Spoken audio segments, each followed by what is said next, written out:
Oh, Michael Bay, if you can't be personally ruining and destroying people from the 80s childhoods yourself, you have to hand it off to someone like Jonathan Liebsman to do it for you. Just leave 80s kids stuff alone. But, to be honest, I didn't mind this movie.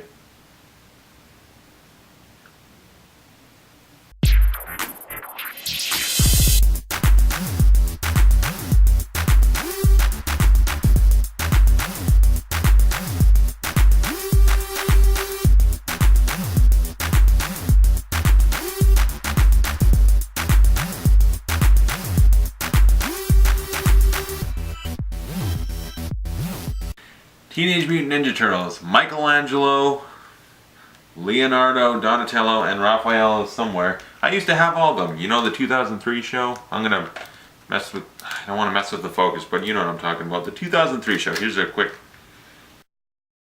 That is my Teenage Mutant Ninja Turtles experience. That's what I know them from. I watch that show religiously. That's my favorite Ninja Turtles incarnation, having seen a couple other things since then. But that's what I grew up on, was that Ninja Turtles. That was how I knew what they were. I played the video game for GameCube, and that was fantastic. I liked the Ninja Turtles from that, and because of that show, I went on and watched the first 90s movie and liked it. This other two... No. Go Ninja, go Ninja, go! The TMNT movie from 2007. I used to like rewatch it. That's a bad written movie, okay? And April O'Neil in that movie, whatever she does in this movie, can't be worse than TMNT because they turn her into a ninja. She becomes a ninja. The news reporter becomes a ninja. No. Now this movie, Michael Bay produced and directed. It's directed by Jonathan Liebsman, who brought us Texas Chainsaw Massacre at the beginning, Battle Los Angeles, and was it Wrath of the Titan or Clash of the Titans? I don't know. One of them. They're all forgettable. But he is not a good director. So this movie is anticipating the worst, hoping for something good. But I honestly was just like, this is going to be bad. This is going to be bad. This is going to be bad. And this movie stars Megan Fox, Will Arnett, William Fichtner, and then as the Ninja Turtles, Noel Fisher, Alan Ritchson, Johnny Knoxville, and Jeremy Howard. And then you get Tony Shalhoub as Master Splinter. The four Turtles, I'm just going to say, as long as they do the Turtles right, I don't care who the actor is, because if you think about the first 90s movies, Corey Feldman's the only one I know. He was Donatello. The other ones I don't know. So as long as the Turtles are good, it's fine. And you know what? The Turtles are awesome. They do the Turtles really well. My only complaint, there's not enough Turtles. The movie is more or less Megan Fox's movie. She's the star. It's not Transformers where it's Shia LaBeouf and the Transformers movie with Megan Fox kind of tagging along. She's kind of the star of this, pretty much. And, I was negative when I first heard about it. She's alright. She's not awful. This is probably her best performance as an actress, which isn't saying a lot, but she seems to have improved as an actress. She's not good. She's just not bad, I guess. She adds no charisma, or she adds nothing to her character, and her character kind of consists of being in danger, and then taking pictures, and then a lot of staring. Don't do that! Okay, Megan Fox, you were good in This Means 40. Or This Is 40. This Means 40. What the fuck is that? Megan Fox, you can be good in some things, you know, I'm sure, because This Is 40, you weren't bad at all. I thought you were fine in the movie, so what the fuck was with the just staring? And when it wasn't that, they're giving her too much of the movie that shouldn't be hers, it should be about the Turtles. But no, we're worrying about Megan Fox. And another thing I was worried about is everyone just going to be like, oh, look how hot she is in the movie, like... The Turtles are going to think she's hot and everyone will just be like, oh my god, because that's kind of what Transformers was. And they sort of did that. It wasn't all the Turtles, but Michelangelo is just ridiculously, uncomfortably pursuing her. He is basically a sexual predator after her, and he is harassing her, and he will not stop until he has banged her, basically. It got uncomfortable and it got less and less funny and I don't like it. And it doesn't end there because Will Arnett, a guy I like, Arrested Development, Let's Go to Prison. He's a funny guy in a lot of things. In this, he was miscast and terrible. He was terrible. There's not a good thing about his performance. He was just miscast and awful. He was awful. I loved him in the Lego movies Batman. Don't bring him back for the sequel that they've announced. Do not get rid of this character. He's bad. And he, just like Michelangelo, just the whole movie, okay, April, I want to bang you, and that's it. William Fichtner as the villain.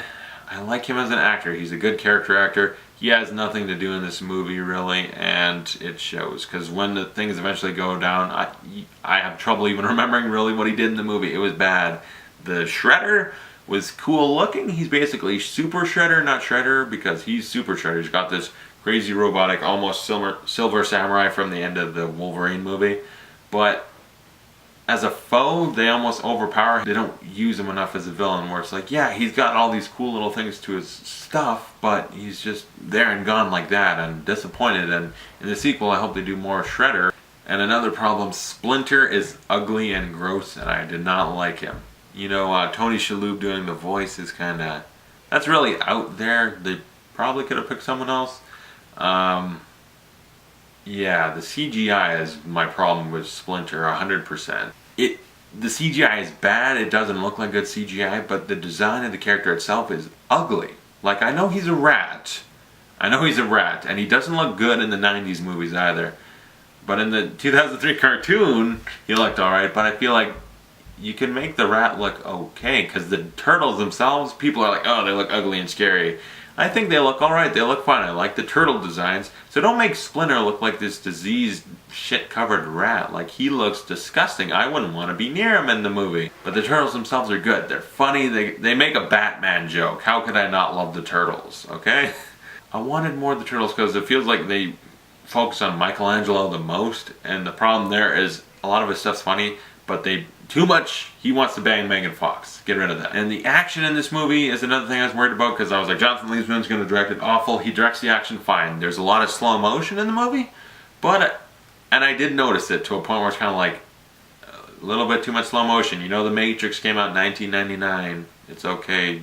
You can move on. You know, the movie looks good in the action. Like, there's a scene in a snowy mountain that's outside New York for some reason. That's a problem. New York, and then you go this way for a couple miles and there's snowy mountains. I don't believe that's true. But the scene was really cool. It's a great action scene. The first scene, like the first time the movie starts, like it starts with a sort of animated opening credits, and then when it's April O'Neil, first real shot of the movie, it is shaky cam, handheld shit for some reason. And then it gradually gets better, the action scene. The first two are kind of iffy, and then after that, it's all filmed pretty well. I like the action. It looks good. The CGI is good, except for Splinter, as I said. And another problem, the end feels right out of the first Amazing Spider-Man movie. The whole lizard plot to disperse a poison through a tower above all of New York. They copy that, pretty much. And the final negative is just how bad the plot is. Like, I noticed how bad it was just sitting there watching, and I heard it, and I held in my laughs, but it was funny to me. This plot is awful. It is awful, and I kind of feel like spoiling it, but I won't. But yeah, the bad guy's plot, the whole thing Shredder and William Fichtner are working together to do, is stupid. It is stupid. You know what? I'm going to spoil it, okay? They're going to poison New York and basically have a cure to the poison to save everyone's life to make money. Even though William Fichtner's guy is rich, he owns like a giant mansion in the mountains, but he's like, I want to be stupid rich. And then when I'm stupid rich, Shredder will run New York for some reason. That makes no sense. It makes no sense. It's stupid. It is bad. It sucks. But a part of the plot I did like was kind of the origin, because they change it. It's not just turtles in the sewer come across toxic waste and now they're Teenage Mutant Ninja Turtles. Okay, they're going to change that. Fine, because that's kind of a silly idea. If you can do it a little better and different, as long as it works, I'm fine. And what they do, I don't mind. You know, it's kind of genetically tested on turtles, and that's kind of what makes them how they are. There's a silly aspect to it, but with what they did, I'm like, this is the new origin. I'm fine with it. I'm going with it. They tie in April O'Neil to it and make her a little bit more important to the story. I'm like, I like this. This is fine. It's just the villain's plot is bad. A lot of the writing's bad around the April O'Neil character, but the origin and the turtles was neat. The action, for the most part, was filmed really well. So I'm not hating this movie. I enjoyed watching it, and then after thinking about it, I just disliked it more. Because you can watch this movie and be entertained. If you think about it too much, you'll start hating it a little bit. But I can say I would watch a sequel. If they make a sequel, I'm very interested. I want to see these turtles again. I want to see them in a better story with a better Shredder, with a better villain plot, and less of everyone trying to bang Megan Fox. If they can do that, I am happy to watch the sequel. And I feel like we're at a point where it's like back when the first Transformers came out, Okay, Michael Bay didn't make a completely terrible film, but it has problems. Now, if we go on and fix them, the franchise can get better. Michael Bay just kept making it worse. So if Jonathan Liebsman or whoever else is directing the sequels can just fix these problems and move on, we'll just get better and better Ninja Turtles movies. So I'm hoping they do that and don't just be like, it ain't broke, don't fix it, we made a lot of money. Money does not equal quality. Please fix these little problems and it'll be awesome. But this movie overall disappointed me, but I enjoyed it actually. So I'm thinking, I want to give it a B- because of how much I did like it, but thinking about it and how stupid it is, at times I'll give it a C+. I love the Turtles, the action's good, Megan Fox was not awful. There's some cool things, it's just the problems I have kind of bother me a lot more when I think about it. Oh, comment below, tell me you thought of Teenage Mutant Ninja Turtles, this new one. And what's your favorite Ninja Turtles incarnation? Is it the gritty comic books, the 80s cartoon, the 2003 cartoon, any of the movies? What's your favorite Ninja Turtles incarnation? Mine's the 2003 cartoon. Love that one because it's funny yet serious. So thanks for watching, I'll see you guys later.